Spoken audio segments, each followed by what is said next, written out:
Bonjour à tous, hi guys and Tatiara. Je suis très heureux de vous retrouver pour une nouvelle vidéo sur l'histoire de France. Bon alors, où on en était? L'âge de pierre, l'âge de bronze, l'âge de fer, c'est fait. Les Gaulois qui saccagent Rome, ça c'est vu. Les Romains qui envahissent la Gaule, pareil. Ah, ça y est, Vercingétorix et César sont canés, on en est là. Donc aujourd'hui on commence l'Antiquité et on parle de la Pax Romana.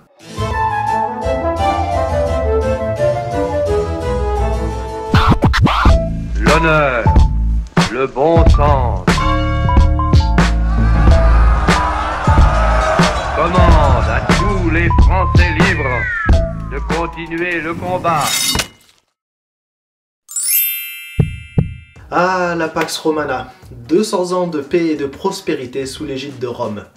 Dit comme ça sonne pas mal. Et c'est vrai que dans l'ensemble, ce fut une période plutôt glorieuse, en tout cas entre les frontières de l'Empire romain. Comme nous allons le voir, ça n'a pas empêché certains bains de sang, mais non, vraiment dans l'ensemble, bien joué les Romains, bien joué. Donc revenons un petit peu sur les bases de cette paix romaine. Au milieu du dernier siècle avant Jésus-Christ, Rome domine tout le bassin méditerranéen, et même un peu plus loin d'ailleurs. Toute la Gaule fait partie de la République, et on peut aller comme ça jusqu'au Moyen-Orient. Ils auraient sûrement pu aller encore plus loin les Romains, mais disons qu'ils étaient un peu trop occupés à se disputer entre eux. Bon, ils ont essayé un truc en Perse, mais ça n'a pas très bien fonctionné. Des affrontements d'une violence incroyable ont eu lieu entre les légions romaines. Tout d'abord lors d'une opposition entre César et Pompée, puis par la suite, quelques années plus tard, entre Marcus Antony et l'héritier de César, Octave. Celui-ci met fin à la guerre civile et entreprend d'instaurer une paix durable sur tout le territoire. Bon, il faut dire aussi qu'ils en avaient un tout petit peu marre de la guerre, les Romains.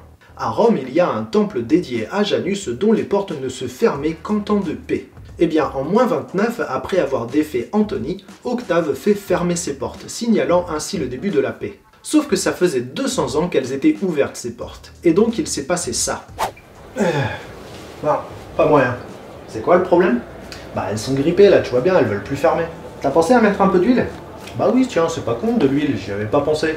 Bon, ça va, j'essaie d'aider moi, c'est tout. Hein. Mais dis, c'était pas ton arrière-arrière-grand-père qui avait ouvert les portes à l'époque?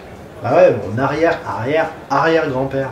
Et alors? Bah je sais pas, il a pas laissé une tablette avec des instructions? Des instructions sur comment fermer une porte? Bah je sais pas, on sait jamais, regarde. Bref, ok, on va voir. Non, bah rien. Hein. Bon après, c'est pas grave, hein. Vu comment ils sont pas joyeux nos nouveaux territoires, elles vont pas rester fermées longtemps ces portes. Et en effet, la paix n'est pas gagnée partout. Tiens, en Gaule par exemple, il y a encore des révoltes en Aquitaine qui seront finalement matées en moins 27. Et les Ligures en Alpes du Sud ne se soumettront complètement qu'en moins 14. Mais bon, il faut avouer qu'Octave, que l'on appelle Auguste à partir de moins 27, gère pas trop mal la situation en Gaule et il la remanie de façon intelligente.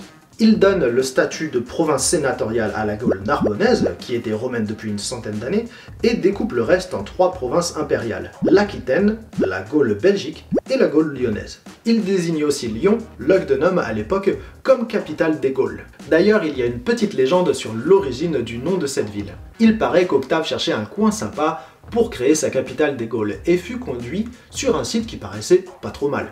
Sauf que quand il est arrivé au lieu désigné, il y vit un mec à poil qui dormait dans un champ. Alors il dit « Non mais attendez, ça va pas du tout là, je vois le cul d'un homme. » Bon d'accord, c'est sûrement pas la vraie origine du nom de la ville. Bref, Lugdunum et le reste des Gaules sont bichonnés par Auguste, qui y construit un réseau routier massif, investi dans des constructions liées à la défense, dans les arts et dans le commerce. Et petit à petit, la Gaule devient romaine. Bon alors oui, il y aura bien une petite révolte des Trévires et des Éduins en 28, sous le règne de Tibère. Mais bon, faut les comprendre les mecs. Jusque-là, ils avaient l'immunité fiscale, sauf que Tibère l'a retirée. Faut croire qu'ils les connaissaient pas très bien les peuples gaulois, parce que même à l'époque, on n'aimait pas trop ça les impôts. Ah, et puis une autre révolte en 68, menée par un certain Maricus. Enfin, là aussi ça peut se comprendre, parce qu'à la tête de l'Empire, il y a un certain Néron. Et Néron, c'est connu, il est un peu fêlé de la carafe. Heureusement, avant Néron, il y a un certain Claude qui avait régné entre 41 et 54. Et disons que son règne à Claude fut très bénéfique pour la Gaule. Bon déjà, lui-même est né en Gaule, à Lugdunum. Claude octroie la citoyenneté romaine à de nombreux peuples hors d'Italie, notamment en Gaule. Et en 48, il obtient même que les nobles gaulois puissent accéder à la magistrature et au Sénat. Comme vous pouvez l'imaginer, c'était pas une mesure très populaire à Rome. Mais en Gaule, ça a plutôt bien plu. Et cette intégration des peuples de Gaule explique en grande partie la paisible romanisation du territoire. Bref. Mis à part Caligula et Néron, Rome est plutôt bien gouvernée, surtout au IIe siècle. C'est l'époque de la dynastie des Antonins, dont les 5 premiers empereurs sont maintenant appelés les 5 bons empereurs. Le dernier des 5 est Marc Aurèle, qui régna de 161 à 180 et dont la plus grosse faute fut de désigner son fils Commode, qui était tout sauf, comme héritier. Si vous avez vu le film Gladiator, vous connaissez déjà cette histoire. La mort de Marc Aurèle annonce la fin de la période glorieuse de la Pax Romana, et le début des galères pour l'Empire romain, et donc pour la Gaule. Après, il faut bien avouer qu'au 1er et au 2e siècle, il ne s'est pas passé grand chose chez nous. Et franchement, ça fait du bien. Ah si, c'est vrai, il s'est passé un truc intéressant, c'est l'arrivée de religions venues d'Orient, dont le culte d'un certain Jésus-Christ. Mais bon, ça, c'est pour la prochaine fois. Merci à tous d'avoir regardé cette vidéo.